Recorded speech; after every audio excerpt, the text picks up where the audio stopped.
오늘은 사도들이 심판을 받고 또 공식적으로 예수를 전하지 못하게 하는 이 일들이 이제 일어나기 시작합니다. 베드로와 요한의 아주 이 당당한 모습을 볼 수 있습니다. 누가 무슨 말을 하든지 어떤 일을 하든지 하나님 앞에서 우리는 하나님의 말을 듣는다, 우리는 하나님의 뜻을 행한다 하는 그 자신감이 이들에게 아주 넘쳤습니다.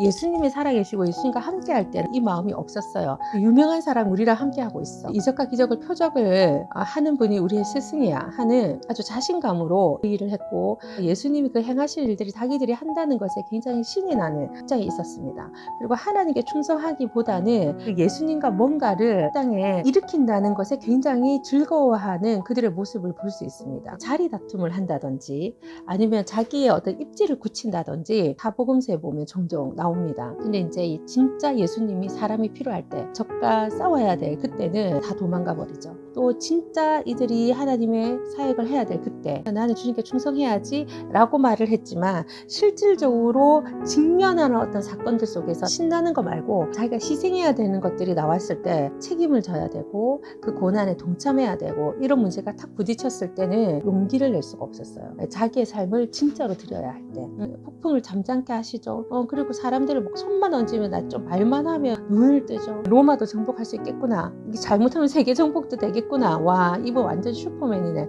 와, 대단한 분이네. 근데 거대 권력이 다가왔을 때 예수님을 자기들 눈앞에서 처참하게 매질하면서 예수님을 잡아갈 때 지금까지 3년 반에 있었던 그 신나고 재밌는 게 한순간에 싹 없어지는, 그리고 완전 현실이 딱 직시되는, 야 우리가 꿈같은 3년 반을 보냈는데 이거 마지막에 보니까 나의 목숨을 헌신하기를 원하는 그런 자리에 내가 들어가는구나. 그들이 다 뿔뿔이 흩어져서 자기 고향으로 갑니다. 근데 예수님이 부활하시죠. 그러니까 돌아가신 지 3일 지났어요. 그리고 제자들을 찾아가셨어요. 예수님이 자기들 앞에서 잡혀가신 그 트라우마, 여기에 대해서 이거를 극복하기 어려웠던 거지. 자기가 고기 잡는 그 자리로 돌아갑니다. 자기의 생업으로 돌아가고 자기 원래 자리로 돌아갑니다. 저도 청년 시절을 보냈지만 끊임없이 부딪히면서 예수님을 따라가는 그런 과정에서 얼마나 많은 동지들을 잃었는지, 얼마나 많은 예수 믿는 청년들이 신앙을 포기하고 식어서 갔는지 다시 예수님께 헌신하기를 바랍니다. 그때는 완전 신나무를 했다면,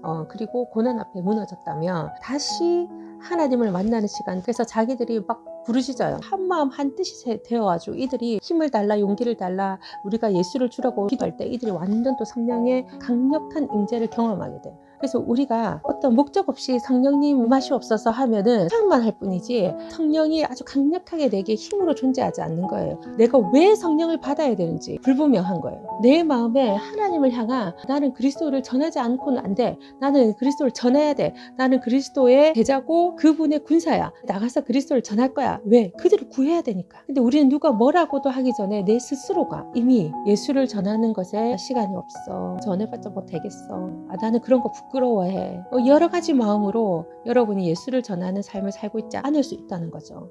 그럴 때 우리는 성령을 경험하기 굉장히 어렵다는 거예요. 왜? 목적이 불분명해. 목적이 예수님과 같이 살게 하기 위해서 성령님은 임하시는 거예요. 무엇 때문에? 모든 민족으로 제자를 삼아라, 사마리아 땅끝까지 내 복음을 전해라. 이것이 하나님의 사명입니다. 그렇기 때문에 내가 성령을 보낸다. 내가 가는 것이 유익하고 너희들이 그 일을 하려면 힘과 능력을 얻어야 되는데 그 성령님 너희들에게 주실 거다. 근데 너희가 한마음 한뜻으로 모여서 기도하면 그 성령이 임해서 너희들은 그 놀라운 사람이 될 것이라고 하는 것이 약속이에요. 가말리엘이라는 아주 이게 헌숙한 분이십니다. 정치적인 목적으로 사람들에게 예수를 전하지 못하도록 이렇게 강력하게 경고할 때 이 사람이 모여있는 사람들에게 이야기를 합니다. 가만히 내버려 두십시오. 사람의 일 같으면 알아서 무너질 것이고 하나님의 같으면 우리는 그걸 말릴 수가 없다는 거예요.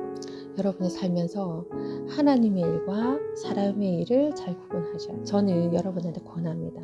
하나님의 일에 여러분의 삶을 드리고 하나님의 일을 하는 사람과 함께 하시기를 권면하죠. 그들과 대적하지 않으시기를, 복음이 전해지는 그 일에 동참하기를 권면하죠. 그런 마음이 일 수 있습니다.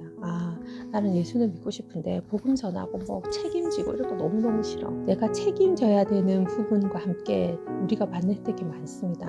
우리 주님을 만나서 우리가 받는 혜택이 너무나도 많습니다. 근데 만약에 내가 책임지는 게 싫어서 이 천국을 포기한다면 너무 안타까울 것 같아요. 여러분과 제가 그 입장에 서 있는 거예요. 지금 이 베드로와 요한과 같이 사람들이 우리에게 너 복음 전하지 마, 또는 내 마음 안에서 안 돼, 귀찮아, 그런 거 하지 마, 이런 것들, 이런 걸로 하나님이 명령하신 예수를 그리스도라고 전해라고 하는, 그가 구원자라고 전하라고 하는 이것을 전하지 않는다면 3일 만에 부활하신 그분의 말씀, 우리의 죄를 사해 주셨던 그분의 말씀, 우리를 영육혼으로 모든 것을 구원해 주시기 위해서 죽음을 맞이하셨던 그분의 그 스토리를 말하지 않는다면 과연 우린 누굴까요?